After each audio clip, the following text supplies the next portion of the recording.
All right. My name is Jessica Enoch, and I'm with the ACIL staff, and I'd like to welcome you to today's presentation, Operationalizing a Culture STEM. Before we begin, I'd like to review a few points of protocol so that you'll get the most out of your webinar experience.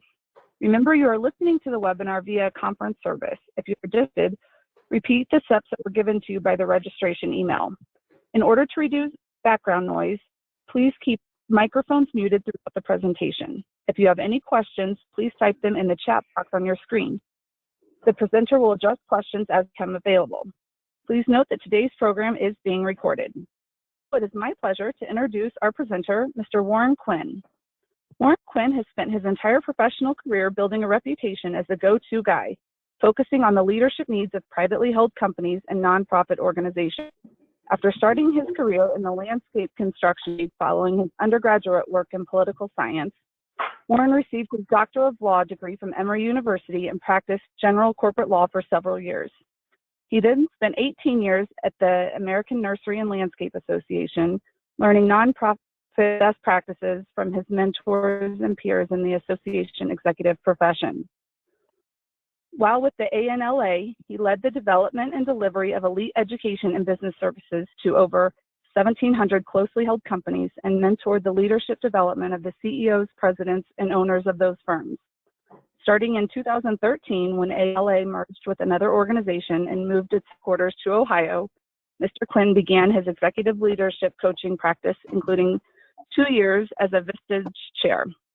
In the nonprofit sector, Warren is recognized for his work in developing and maintaining the association management body of knowledge through his service for several years, writing questions as a member and chair of the Certified Association Executive Item Writing Committee and serving as a member of the CAE Commission and the CAE Appeals Committee, and through his presentations as a speaker, ASAE educational events. Unique journey combining executive and hands-on operational experience in both the nonprofit and profit sectors, in addition to his legal background, informs a powerful approach to leadership and organization development. Ladies and gentlemen, please welcome Mr. Warren Quinn. Hello, everyone. Thanks a lot, Jessica. It's great to be here. The first thing is, for those of you who are presentable today, if you could turn your video on, so I can see some face while I'm speaking. It'll make it a better experience for everyone, I think. Let's get started. Got an hour, and there's a whole lot to talk about. So first, I want to thanks, Jessica, for reading my entire bio. What I think is even more important than my experience is to describe a little bit about my approach and some of the principles that I use in my private advisory practice. First off, I like to start with why, and that in fact is part of operationalizing your culture. My why is that I believe that everyone should find fulfillment in their work. And that is what gets me up every day. That is what I strive to do every day. And most importantly, that is what brings me my own sense of fulfillment, my own joy. So we'll talk about whys a lot more in a second.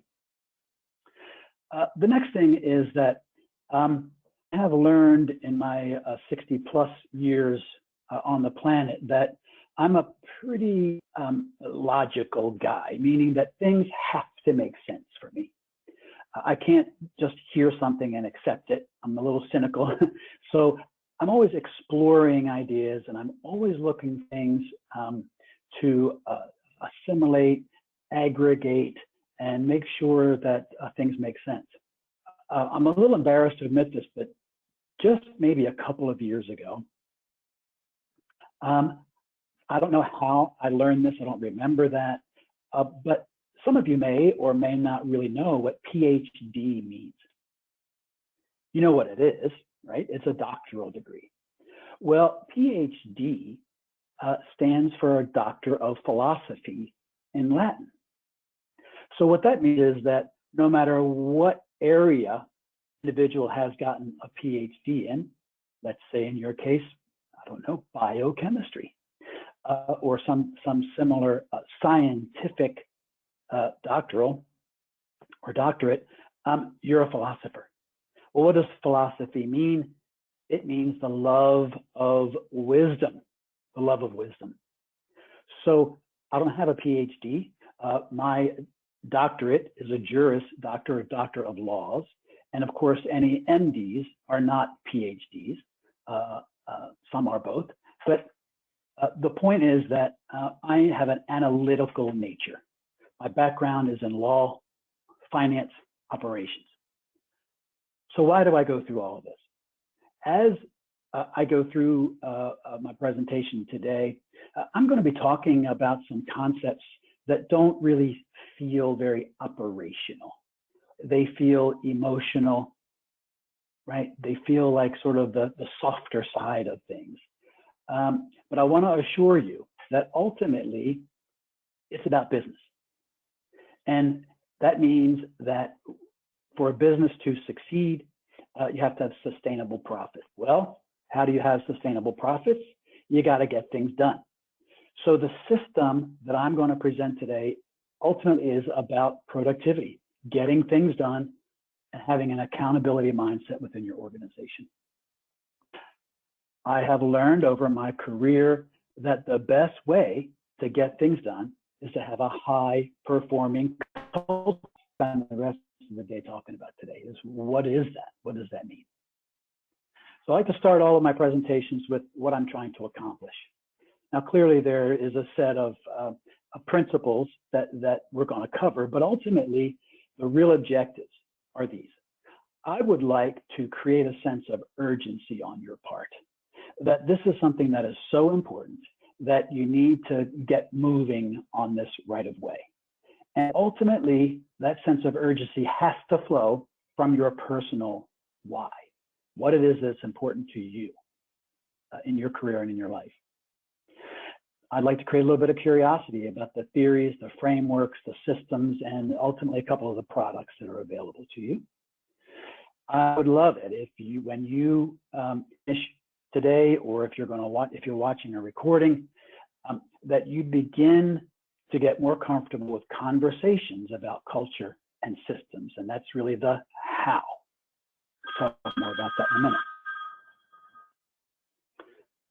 Speaker faux pas there. Next is, I would like you to commit to being accountable for your own decisions. Many times, making plans and making decisions and having meetings and coming up with, a 10-step process is the easy part. The hard part is really holding yourself accountable to the execution of those decisions. All right, so let's start with why. Most of you have heard of Simon Sinek, start with why, and his golden circle. Let me spend just a couple of minutes to refresh that, or for those of you who are new to it. Simon Sinek's approach is a marketing framework, meaning that when he says start with why, he is talking about how to brand your company to an external audience, how to create an emotional buying connection with your market. So what he says is, what you do is probably a commodity. In fact, really how you do it might be a little bit different, but that's still not really that emotional when you explain the specifics of how you do something. It's usually pretty task-oriented still. What's important in Simon Sinek's presentation, in his view, is the why, that emotional thing. Why, again, why do you get up in the morning? Why do you go to work? Why do you kiss, right? Why do you hug your mother? Right? That kind of stuff, the emotional connection. What's interesting about the golden circle is when you flip it up, and he talks about this in his book, it becomes a pyramid or a cone or a triangle, with what being kind of the base triangle. Yep, you have to know what you're doing. How you do it is important, right? But the most important thing is that center, and that's the why. What's interesting about that triangle is, if you overlay Maslow's hierarchy of needs, it really works very complementary. Now, for those of you who are familiar with this, again, a quick review. The bottom two levels are really the physiological needs that we have. And Maslow's theory was that you cannot ascend to the next higher level of human needs until you've accomplished the lower level on a pretty stable basis. So first, physiological, you got to eat, you got to drink. Second is to be safe. You need a place to live, you need a home, and that can also be a safe place to work, right? I usually talk about this in terms of why do people work? Now, in the old days, that was pretty much all an employer had to do. It was financial. It was, yes, here's an environment where you can feel safe, and here's the money for you to go ahead and live your life outside of work. Well, these days, that's not enough.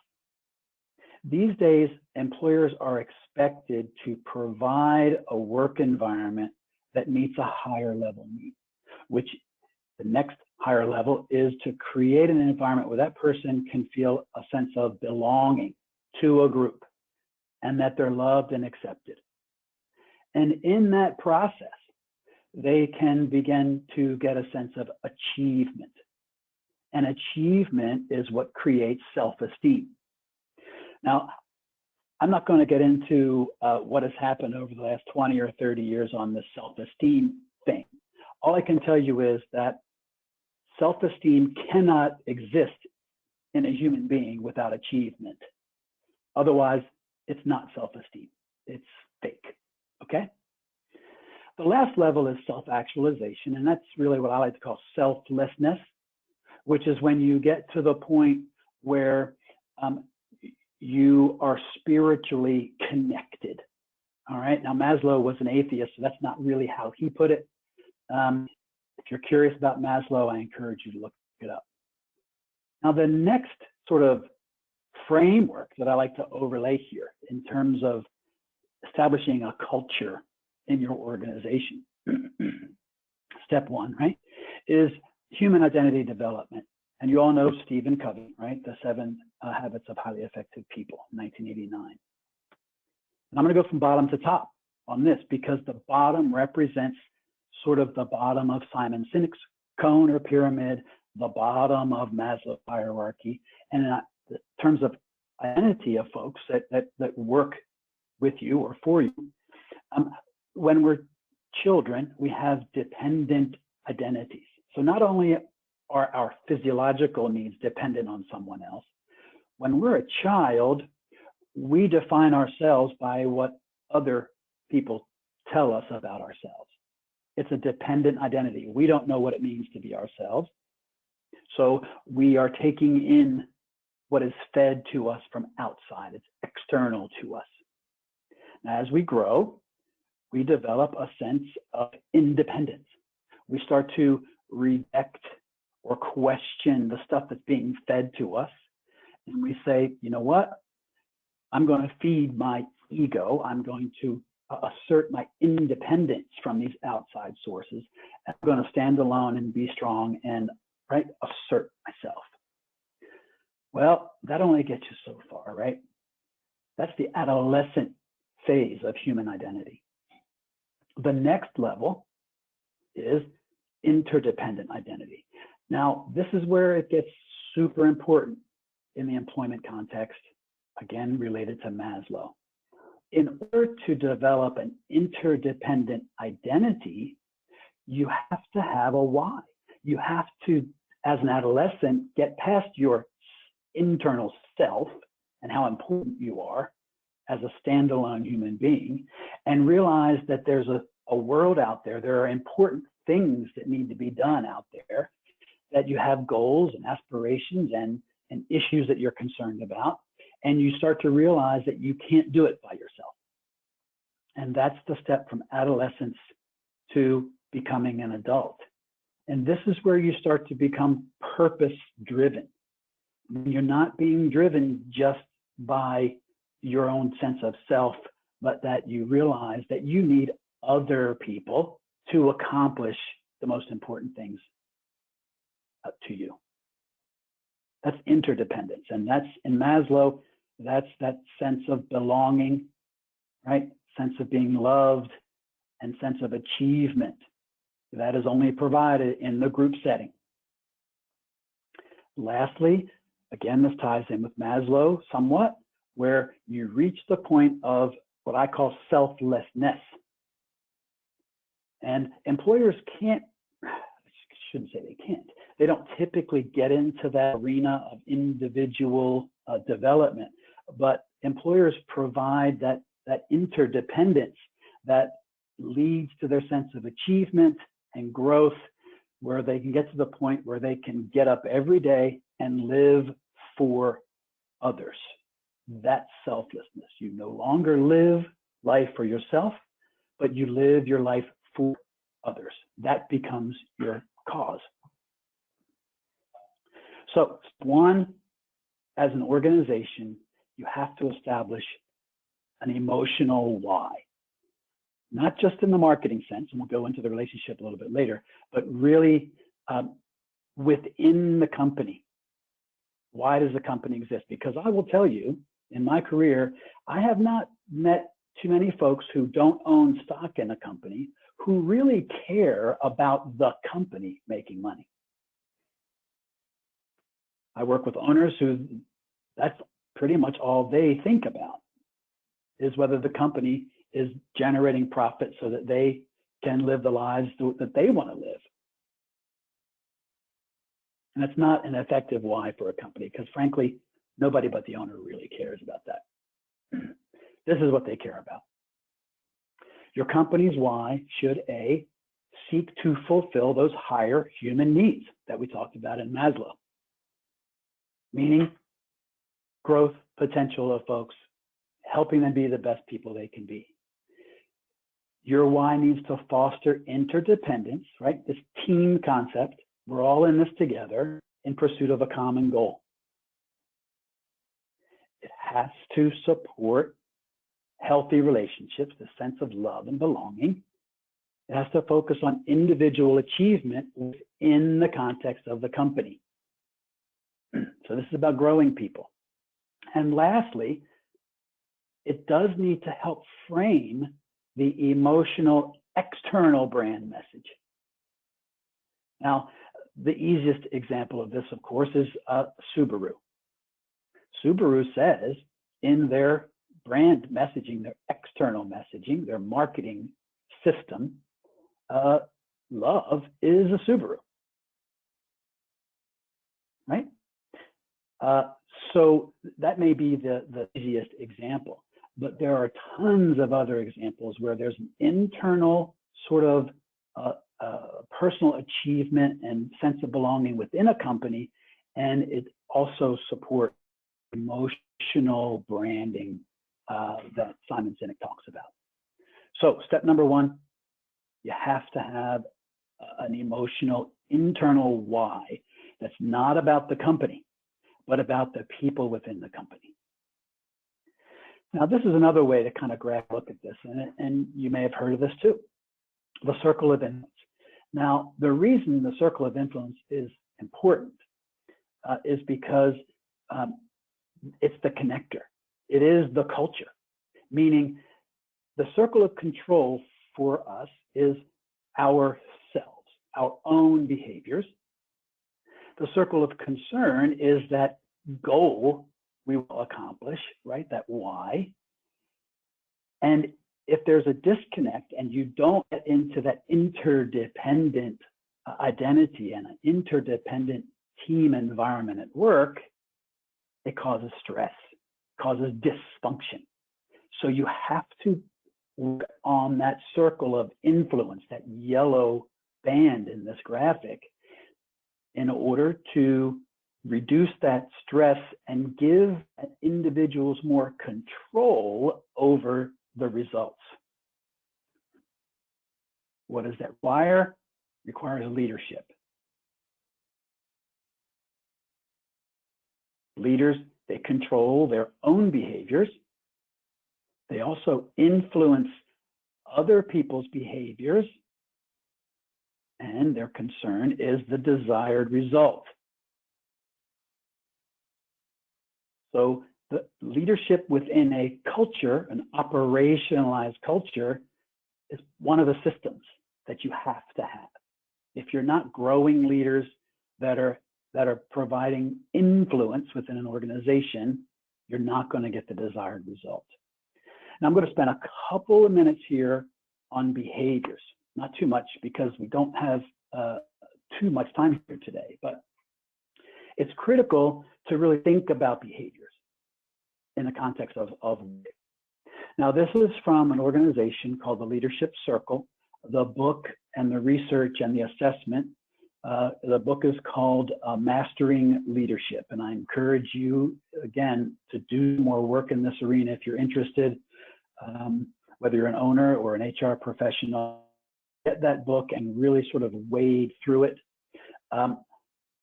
There are two structures within this.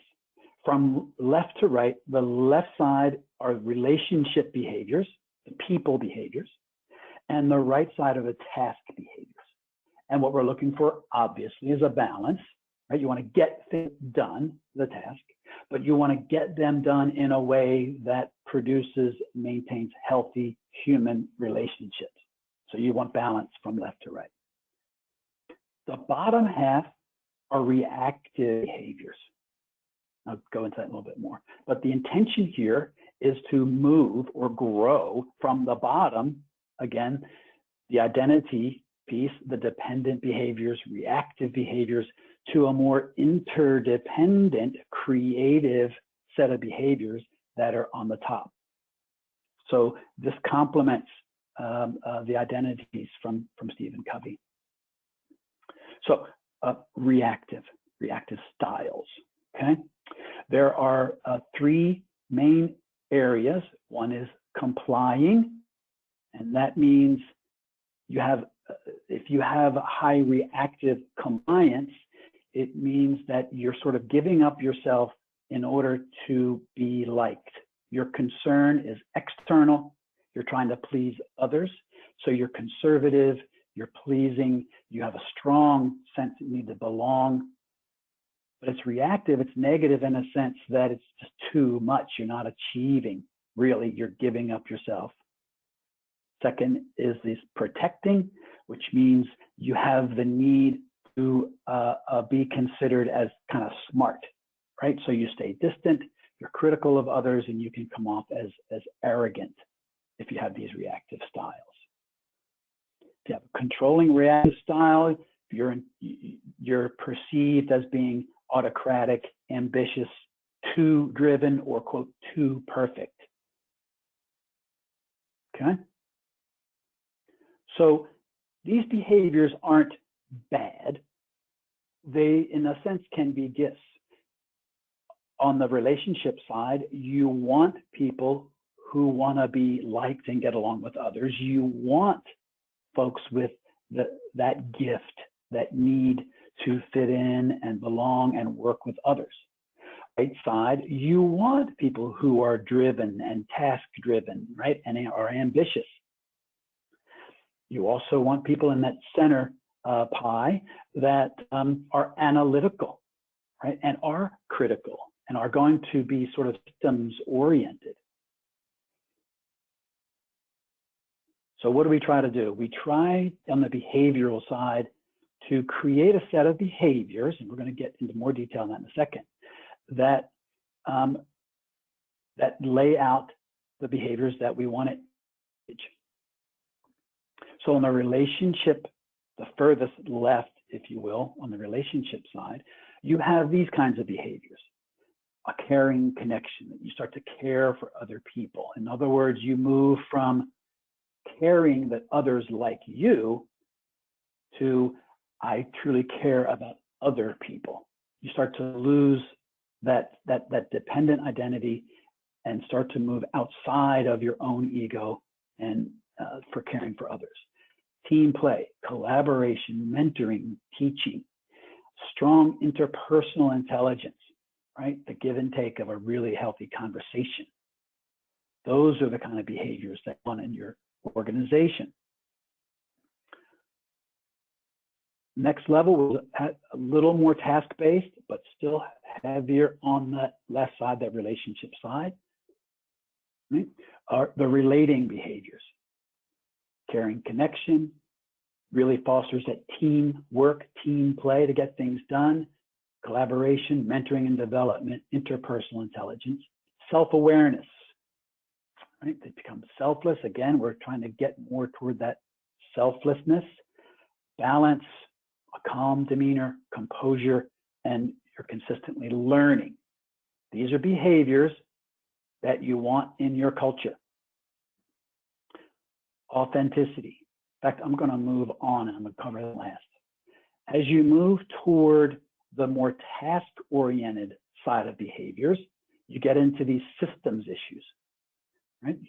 You want behaviors that have a broader view of what the company is doing, that involve a concern for the broader community. You want it to be sustainable. I mentioned earlier the importance of sustainable profits in an organization. And you want folks to behave in a way that really plugs a little piece into the broader system. On the far right of the task-based creative behaviors, you want these kinds of behaviors. You want someone with an achievement focus, right? It's strategic. Lay those goals out there and let's go for them. Very purposeful, visionary, the long term. Get things done, achieve the results, and let's be decisive. Now you can see how folks on the right and left side, they're going to have different perspectives if their natural reactive style on either that sort of aggressive, to be viewed as a winner side, right? And the passive, I need to be liked side.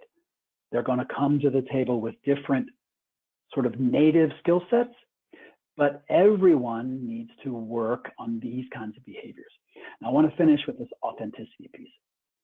This is in the center because it is the target, the ultimate strength, the ultimate kinds of behaviors that folks would engage in who are a little higher potentially on their human needs in Maslow.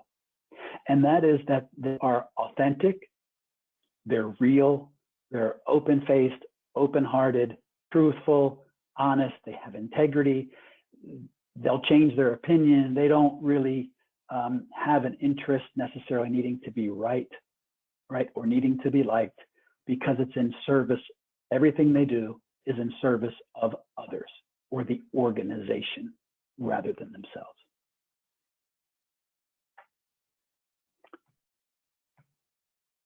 So ultimately, as I said at the beginning, this focus on behaviors feels a little weird, right?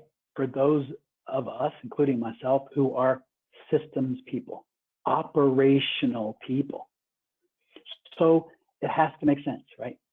So what are the business reasons of behavior focus?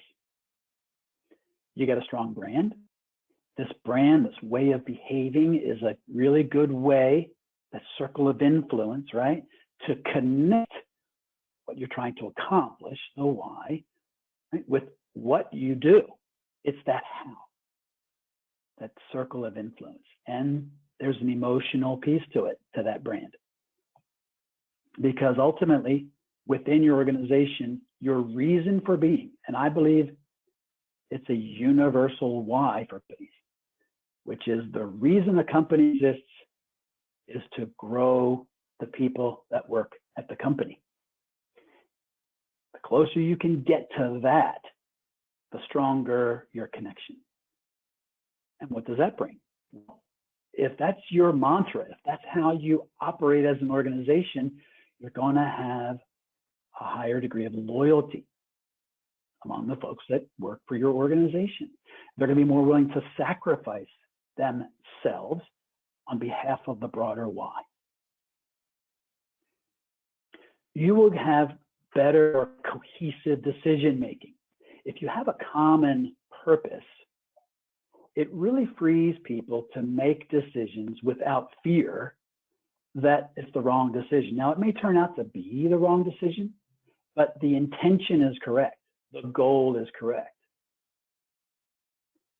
This is a newish term, decentralized autonomous organizations. I'm not so sure I like that specifically, but what this means is the trend in management is to give more autonomy to decentralized operating units, all the way down to the individual working remotely at home.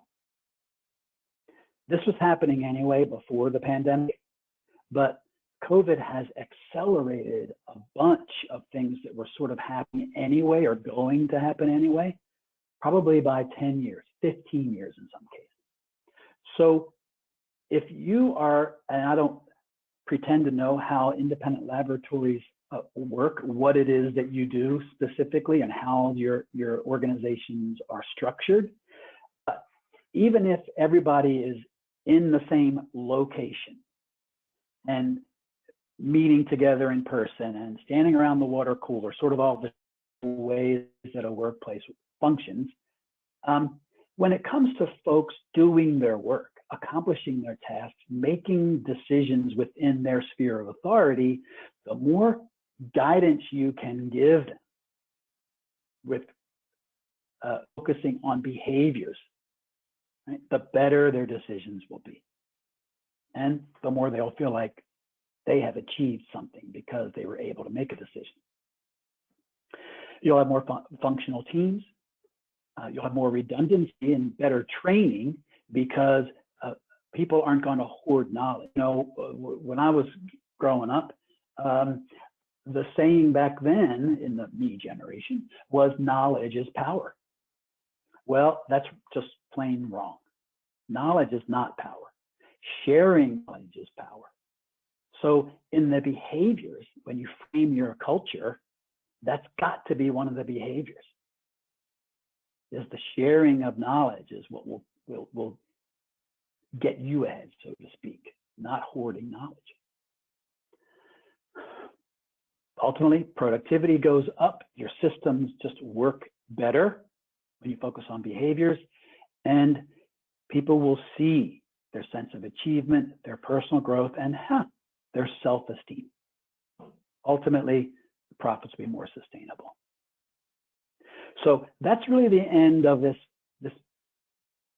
foundational discussion about the importance of behaviors when it comes to your culture. So let's switch gears a little bit here and let's just talk about why culture matters. Everybody knows who Peter Drucker is. He may have passed. I'm sorry. I'm not even sure if he did. I think he did. Yes. He said, this is pretty famous, culture eats strategy for breakfast. The meaning is pretty clear. You can make the best plans, have the best strategies. You can have consultants. You meet every day for 3 months and come up with the best strategy in the world. If you don't have an executing, accountable culture, a functioning culture, it's just not going to happen. If you have an unhealthy culture, not only will the strategy fail, but your company may fail as well. Patrick Lencioni, y'all are familiar with him. He has his books are usually pretty fun. He has a book called The Advantage, and he calls culture organizational health. So if culture is a word that you don't think has a sufficient specific meaning, you can call it organizational health. But he says it's a multiplier. So culture is not going to be the difference between success and failure. It's not. There are tons of companies out there that make money, right? And they, quote, succeed with a culture that just isn't all that great. Having a healthy culture, however, is the difference between succeeding and being a really fantastic company because of this multiplier effect. Tapping into all your resources. So why does culture matter? Now, this graphic is very interesting. If you've, this photograph, if you look carefully at the oars, you can see that they're not quite aligned, right? They're not quite together. Now, there's a famous saying, an organization is only as good as its people. Again, it's really not the case. An organization as its people perform. You can take good people, and if you give them a terrible environment to work in, you're not supporting them, you're not helping them grow, they are not going to perform.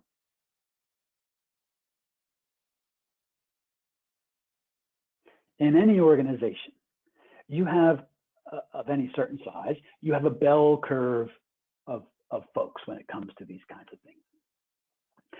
About 5 to 10% of your people are going to be just your fantastic folks. No matter what you throw at them, they're going to have a positive attitude. They're going to be great team players. They're going to do whatever it takes to get the job done. They're going to be a source of positive energy in your organization. The other end of the bell curve, you might have 5 to 10% of folks who they really come in with lots of pain, lots of bad. Maybe they've never worked in a healthy environment. Maybe they come from an unhealthy home environment. Their families are messed up. Who knows? And it's really pretty much impossible to transition those folks into your A players. Okay.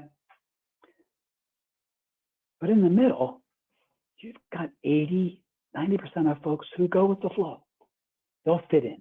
They'll do what is the norm of an organization. Well, that's the culture, right?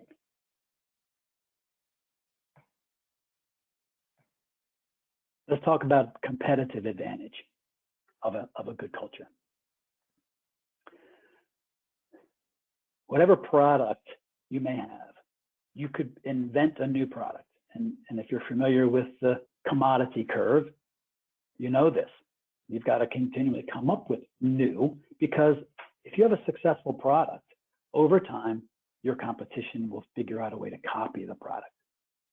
If you're a service provider, same thing. You can come up with something that's a differentiator of a service. But over time, your competition will figure it out and they'll offer the same thing. So the way to go now is to use cultural or behavioral differentiation.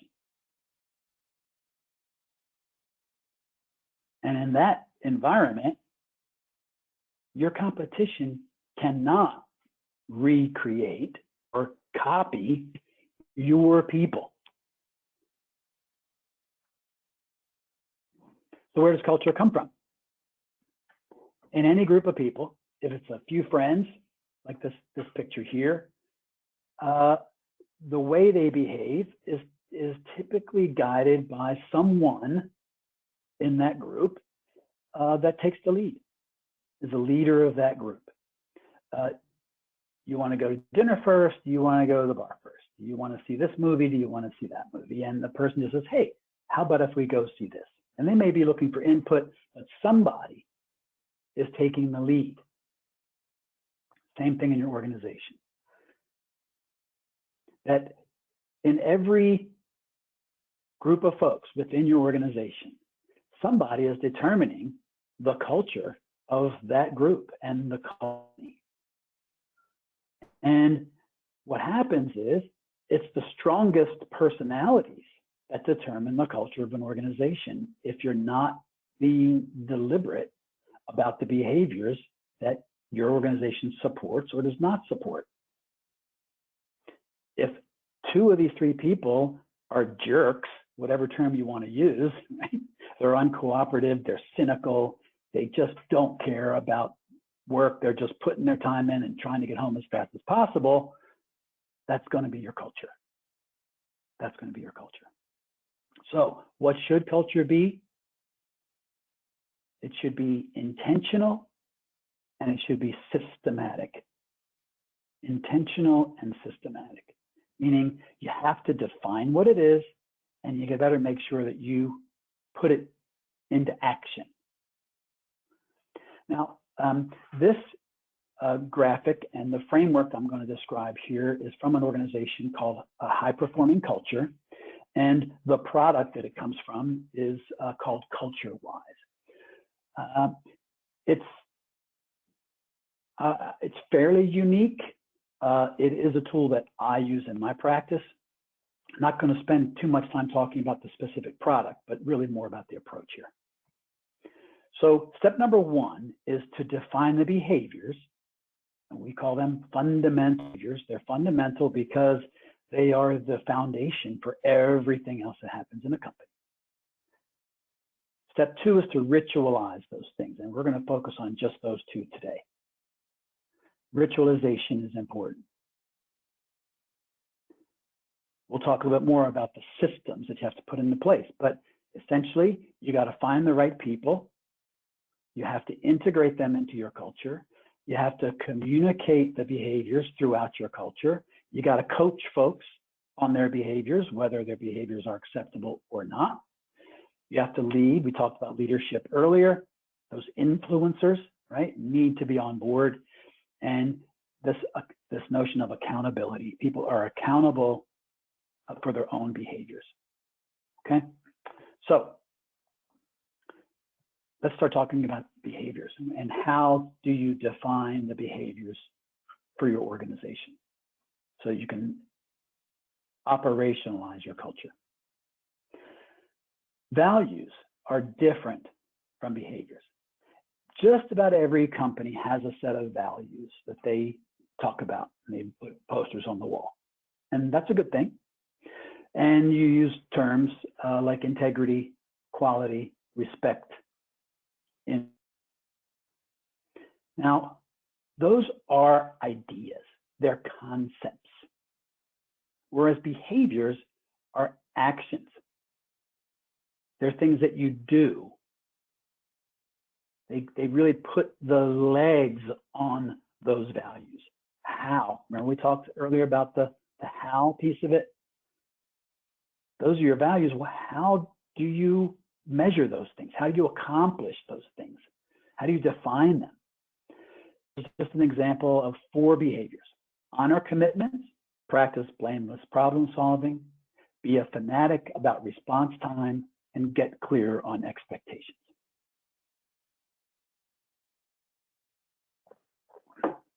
Fairly self-explanatory what they are. Honor commitments goes toward integrity, right? Blameless problem solving, we'll talk about more in a second. Response time, what does that mean? That's maybe an element of respect, quality, and getting clear on expectations is really this communication issue, right? Behavior is easier to teach, it's easier to coach, and it's easier to give feedback. People have different interpretation of what respect means. There are some cultures where if you are in a conversation with someone and you look at them directly in the eyes, especially if they're older than you, that's disrespectful. United States, generally speaking, when you're speaking with someone regardless of age, you're expected to contact and look at them and you know, supposedly that gives you it's more honest to do that, and that's what you want to resonate, right? So you can't just say, oh, be respectful. You have to describe behaviors that implicate respect, communicate respect. So let's spend just a minute, 15 minutes to go, on one of these behaviors. And it's practice blameless problem solving. This is actually one of the more difficult ones. You can read that. This gives a little more detail. This is the actual description of the behavior. Apply creativity, spirit, enthusiasm to developing solutions rather than pointing out mistakes, dwelling on problems. Identify lessons learned. Use lessons to improve processes so that don't make the same mistakes over and over. Get smarter and learn from experience. You can see how this works, right? Now, one of the techniques that I encourage folks to use in situations like this, when someone makes a mistake, is You don't attack the person for making a mistake, even if everybody knows it was their fault. What you do is you focus on how that person came to make the mistake. What resources did they use or not use? Focus on those, focus on the process, focus on the system, depersonalize it. That's what this means. Focus on what happened for this person to make this mistake. Don't attack them because they're going to feel attacked, they're going to feel dumb, they're going to feel worthless, and that's going to knock them down on Maslow's hierarchy, right? What you want to do is build people up. Now, clearly, if they're making the same mistake over and over, we have an issue. All right. This is called a way card. In fact, I think I skipped one here. There we go. When you define your behaviors, you put them on, some folks put them on mouse pads, right? Should put them on the wall just like everything else. But one of the coolest things are these way cards. This is one of my clients' way cards. It's a construction company. And they fold down, they're on both sides. They fold down to a regular business card size. You can see that. And the folks that work with this company, everybody has them with them at all times. They're required to. And they're really expected to give these out to suppliers and to customers. Because, like I talked about earlier, it becomes part of their brand statement to talk about the way that they do things, the culture. A little busy, but up close, they work just fine. So defining your behaviors, right? Defining your behaviors. Ritualization, let's talk about that. A ritual, right? Rituals are practices that become ingrained. They're automatic behaviors. You don't have to really think about them, okay? We have rituals. This is a good example. Lately, it's become political a little bit, but it's still to this day, as far as I know, a ritual that before every football, baseball, basketball, lacrosse game, they play the national anthem. Whether the players are on the field standing or not, they're going to play it. It's just a ritual. You don't wonder, hey, we're going to a baseball game. I wonder if they're going to play the national anthem. You just know they're going to. It's a ritual. Another example. How many of you, when you woke up on Monday morning, said, man, it's a new week. It's a new week. And I've got a habit that I really want to develop. And every day this week, every morning, one of the first things I'm going to do, I'm going to really try my best. I am going to brush my teeth. Nobody does that, right? It's a ritual. It just happens. You just do it. Now, what does that require? All right? A structure first. The fundamental of the week. Every week is a behavior we talked about. And every week, you focus on one behavior at a time.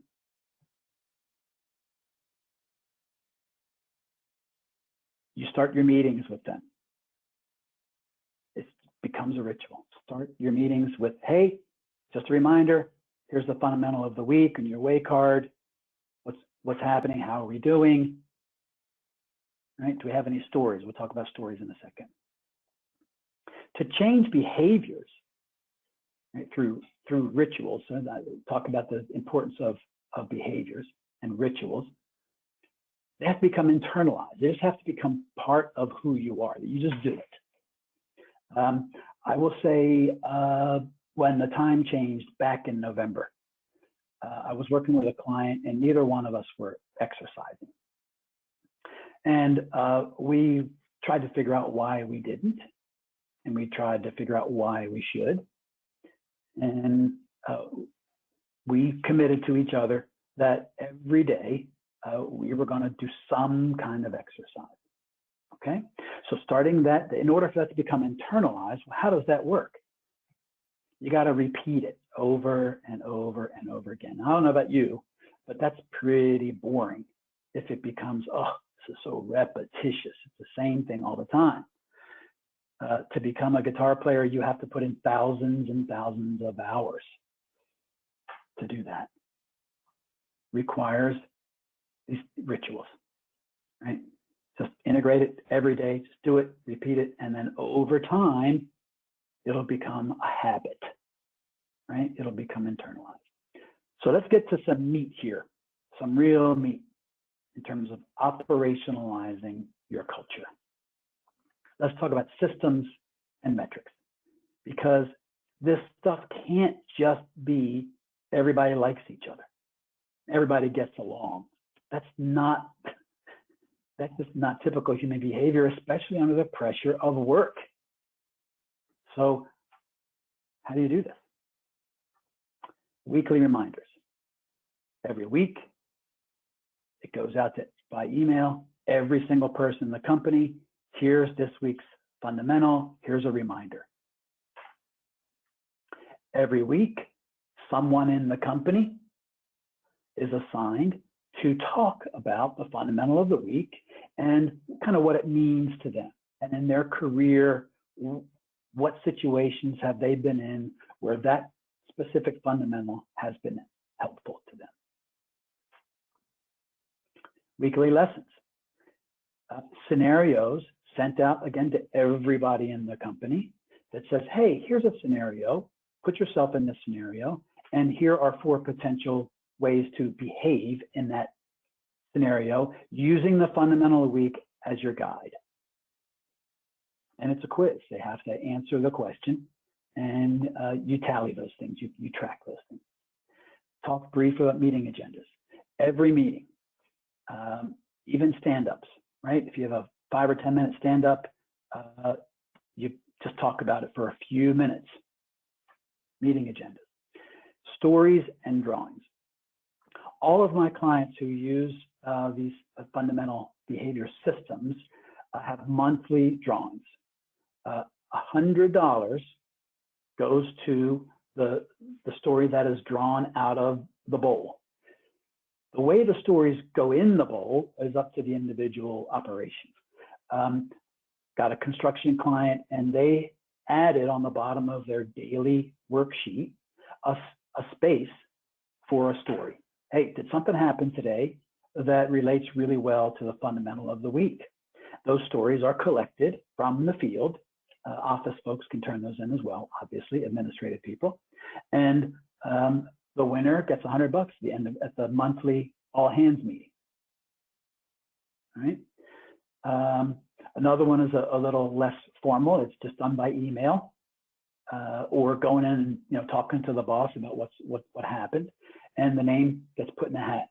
Now, sometimes it comes up, well, who gets the chit, right? Is it the person who told the story or the person who entered the behavior? And you don't want people necessarily saying, oh, well, I did this, ain't I great, right?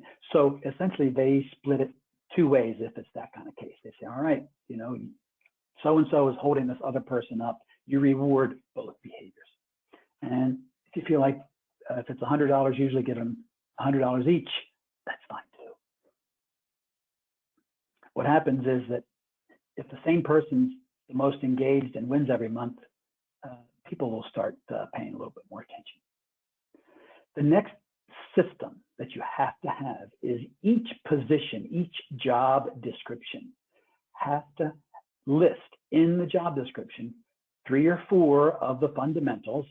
There's a magic number. I think somewhere between 20 and 30 is probably about the right number.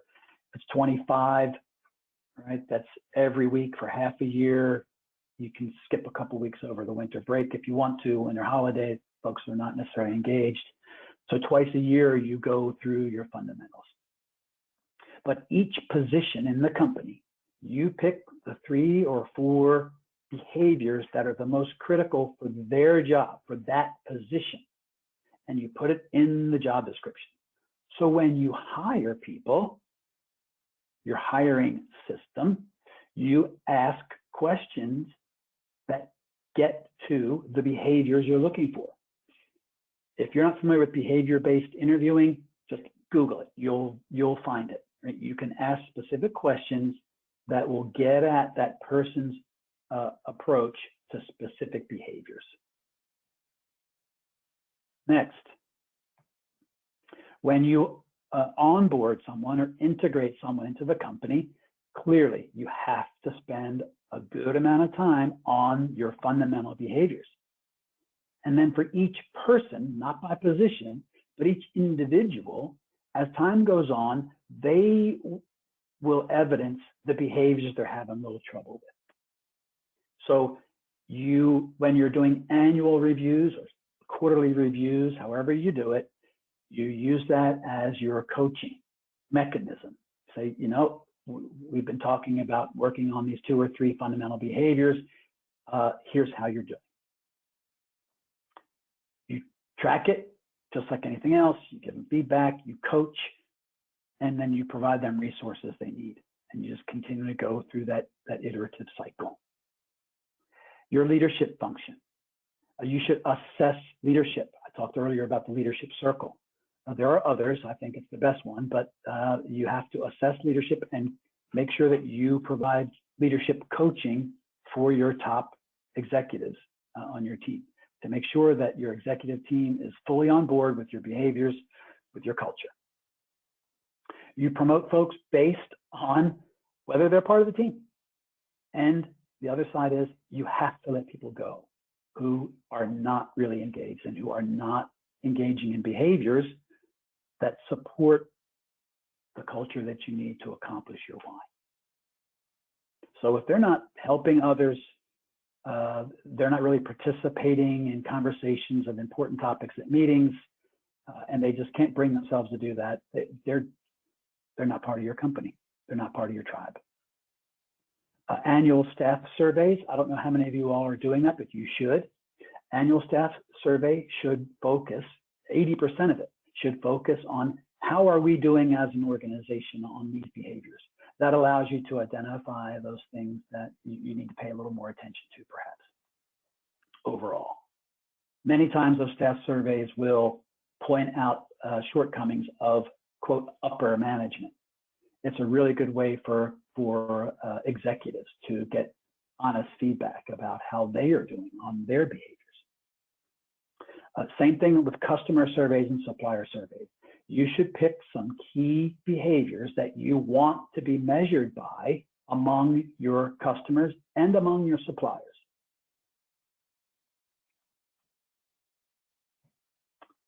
So, good companies have cultures by chance. Every one of you on this call, I'm sure, is a good company. But really great companies have cultures by design, intentional and operationalized. So talked about culture-wise, that is one product. I am going to stop. This is all about the software and the weekly lessons, pricing if you're interested. That is it. Jessica, do we have any questions? It does not look like we have any questions. Thank you, Warren, for your presentation. If anyone does have any questions, oh, we do have one. Nan Wilson says if anyone would like to reach out to her, they implement CultureWise, or they started implementing CultureWise in 2020. Mm-hmm. Fantastic. Yeah, CultureWise, the company, they have their internal folks that do it, and then they have a whole network of independent consultants like myself that are licensed. So yeah, talk to Nan about how great it is, and then call me. Okay. I can do this remotely all over the country. It doesn't need to be in person. We can do, at least we can get things rolled out and started remotely, and I could do remote coaching as well. But that I would honestly recommend for ongoing leadership coaching, you find somebody local.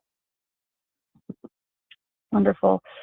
Thank you, Warren, for your presentation, and thank you all for joining us today. We look forward to you joining us for our next ACIL webinar, and also be aware that all the section meetings are up on ACIL's website, so please be sure you're signing up and registering for those section meetings. Okay, if there are no questions, we will go ahead and conclude today. Thank you, everyone, for joining. Terry, thanks for letting me see your face. Thank you.